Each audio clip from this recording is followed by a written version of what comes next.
আপনি যখন আপনার অ্যাসাইনমেন্ট এখানে দিচ্ছিলেন বা আপনি স্পিকার হিসাবে বক্তব্য দিচ্ছিলেন, একটা কথা বলছিলেন যে এই ফ্যামিলি থেকে সাপোর্ট আসতে হবে, অর্থাৎ যে মেল পার্টনার রয়েছে ওর সাপোর্ট আসতে হবে। তো আজকের যুগে অনেকটা ট্রেন্ড অনেকটা অন্যদিকে যাচ্ছে। আজকে অনেকটা সাপোর্টিভ আছে, ফিমেলরা অনেকটা সাপোর্ট পাচ্ছে, কিন্তু আজ পর্যন্ত আমাদের যে পরবর্তী জেনারেশন যারা, তারা কখনো বলতে শুনিনি যে বাবার হাতের রান্নাটা খুব মজা হয়েছে।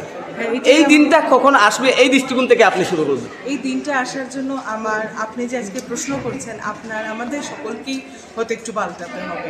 আমাদের সেই ভাবধারাটাকেই পাল্টাতে হবে, যে ভাবধারাটা আমরা এতদিন চাপিয়ে দিয়েছি নিজেদের উপরে। কাজের যে ওয়ার্কের যে আমরা একটা ডিস্ট্রিবিউশন করেছি, মেয়েদের রেজিম কোনটা সেটা হচ্ছে বাড়ি, ছেলেদের কোনটা সেটা হচ্ছে বাইরে।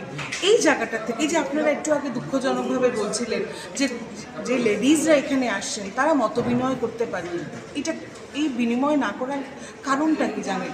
কারণটা হচ্ছে আমাদের বোঝা, যে বোঝাটা আমাদের উপরে কে দিয়েছিল, কখন দিয়েছিল আমরা জানি না। সেই বোঝাটা এখনও আমরা টেনে নিয়ে যাচ্ছি। কেন টেনে নিয়ে যাচ্ছি সেটাও জানি না। আমাদের ওই যে আপনি বললেন না, আমাদের মূল্যবোধটা হয়তো কোথাও হারিয়ে গেছে।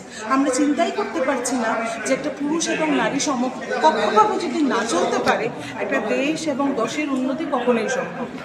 তাই আপনার প্রশ্ন, আপনি যেটা এত সুন্দর প্রশ্ন করলেন, যে এটা কখন সেই ভাবধারা, হয়তো আমাদের আর বেশি দিন, হয়তো বা ধরে নিচ্ছি, আশাবাদী মন তো, ধরে নিচ্ছি যে আমাদের খুব বেশি দিন হয়তো বা সেটার জন্য অপেক্ষা করতে হবে না।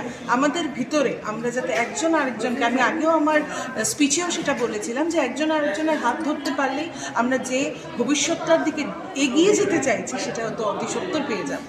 ধন্যবাদ ম্যাডাম।